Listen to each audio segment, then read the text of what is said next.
What's going on, guys? In today's video, I want to talk to you about how to install the habit of waking up at 5 a.m. There's been a bunch of controversy around this, whether you have to do it or whether you don't. But for me, getting up at 5 a.m. has been a complete game changer. I also think it's one of the simplest things that you can do to dramatically improve your life.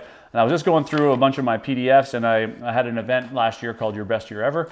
And I came across this 10 tips PDF on how to wake up earlier as one of the things I gave away to the attendees. And what I thought I would do is give it away to you for free here today. I'm gonna go through all 10 tips with you right now and kind of give you my own personal insight on all of them. But also, if you head to my website, davidhaas.ca, you can download this PDF for 100% free. But these tips will help you move the needle, help you install the habit of waking up at 5 a.m. I'm gonna start at number one, which is move your phone to another room. Now, or your alarm clock, but no one has an alarm clock anymore, so I'm just gonna use phone. So just put your phone in another room. So at my house, I have an ensuite bathroom. That's where I put my phone. And the reason that I do this is it forces me to get out of bed to turn that alarm off. Once you're up and you're moving, you're less likely to wanna crawl back into that comfy bed. It's so much easier to just roll over and hit snooze if your phone is on your nightstand. So get your phone out of your room. That is number one. The second thing is, as you're walking into that room, like I say, I leave mine in the ensuite bathroom. As I'm walking into that bathroom, I turn the light on. So as soon as I turn the light on, what that's doing is it's signaling the brain saying, hey, it's morning, it's time to wake up. It's tapping into the circadian rhythm, and it's saying, hey, it's time to get out of bed. So yes, it's bright, and yes, you squint your eyes, but if you can just force yourself to turn that light on as you move to turn the alarm off, it's gonna be one step closer to stopping you from going back to bed.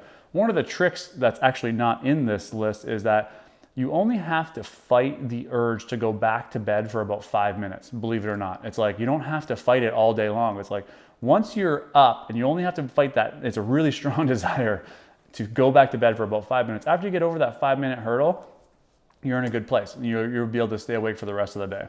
So moving along to step three is move your body. So what I do is, as I'm brushing my teeth, I'm literally doing squats, I'm doing like arm circles and all kinds of things like this, just to get some blood flowing into the body. And again, this is about tapping into our circadian rhythm and saying, hey, it's time to wake up, it's time to get moving, it's morning, the light's on. The second one, or what step am I on? Fourth. The fourth step is to go to bed the same time every night. And this is one I actually don't really follow too closely, but what I do is I don't allow myself to get extremely tired first and then go to bed. This was one thing that my wife used to hate about me, was that I would literally fight going to bed with everything in my power. Like, we'd be watching a TV show, I'd be falling asleep, and she'd be like, just go to bed, and I just wouldn't. And I think it's probably from my childhood, where I always wanted to be around people and I didn't want to go to sleep. I took that into my adult life. But now I try and go to bed even before I'm tired, before I get to that point where I'm just like so tired. Because when you go to bed when you're so tired, you wake up feeling tired. So when you go to bed at a consistent time, you're gonna be more likely to kind of spring out of bed and feel well rested. Step five is you get up early with zero exceptions, okay? So this is one that really worked for me because I understood the power of habits and what it takes to install a habit. And we have this habit cycle. And basically what that habit cycle says is that it takes 66 days to install a new habit. If somewhere along that line, in those 66 days, you fall off, you have to start back from ground zero. So you have to start a new 66-day pattern. So with that knowledge and with that understanding, what I basically told myself is there was no exceptions. I needed to do this for 66 days straight. So even if I went to bed at 3 in the morning, I woke up at 5 a.m. I did, though, however, allow myself to have an afternoon nap to catch up on some sleep, but it didn't break the cycle of waking up at 5 a.m. The sixth thing is, and this is again a nighttime routine, which will help you wake up early, is to write out what you need to do the night before for the following day. This will allow you to go to bed and sleep easy. Your mind is clear. You're not thinking about all the things that you had to do or all the things that you didn't do yesterday. You just have a nice, clear mind, you're focused, and you can hit the pillow and go to sleep quickly. The seventh step is set your clothes out the night before. So for me, I have a small baby and I have my wife sleeping next to me, and I can't be like sifting through my closet and making all this noise, waking up the baby, waking up my wife. So what I do the night before, I go to the gym first thing in the morning. So I lay out my gym clothes. I literally put them right on my vanity so that they're right there ready to go. After I brush my teeth, I put on my gym clothes and I'm ready to go. This is a huge tip. It takes a little bit of time to install this one, but if you do, it's gonna really help you fight that urge. Plus it gets you some nice warm clothes on really quickly so that you don't wanna go back into that warm, cozy bed. The next step is no blue light. So no blue light 30 minutes before you go to sleep, which is really what I call blue light. I might be wrong on this. I don't know if this is called blue light, but anything on the phone, right, is essentially you don't want to be staring into your phone like 2 minutes before you go to bed. If you can have like a little bedtime routine where, you might get a glass of water, you might talk to your significant other for 10 or 15 minutes, just some sort of pattern where you're getting away from the blue light of the TV or of your phone. It's really going to help signal the brain again to go to sleep. When I put my daughter to sleep and we're getting ready for the bedtime routine, we start turning down the lights, we start talking softer. We're basically signaling her brain to say, hey, it's time for bed, it's time to go to sleep. And we want to do the same thing for ourselves.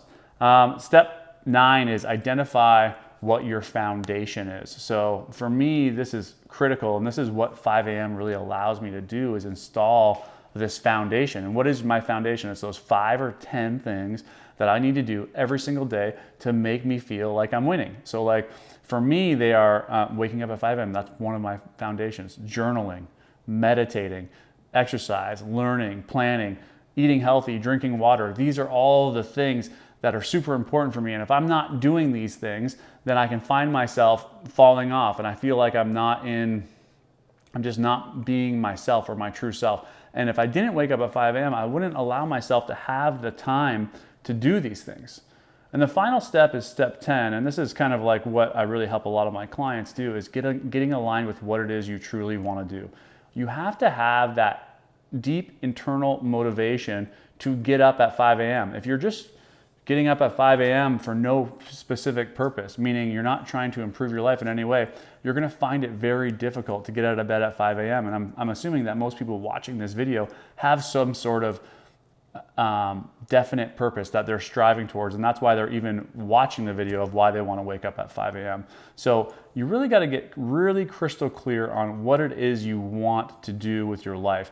And I'm gonna give you a hint, it's not making money.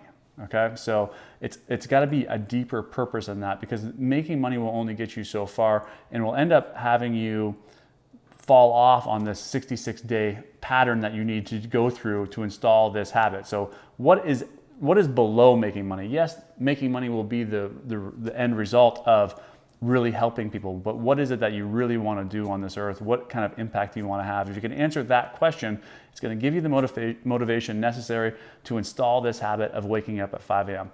Once again, this 10 tips PDF is available on my website. We'll put the link below. If you have any other tips, comment them below as well, because it is when we help others that we help ourselves. It is in giving that we receive. So maybe you have something that's not on this list that might be able to help anyone else watching this video. Thanks for taking the time to watch the video, and I hope it was super helpful.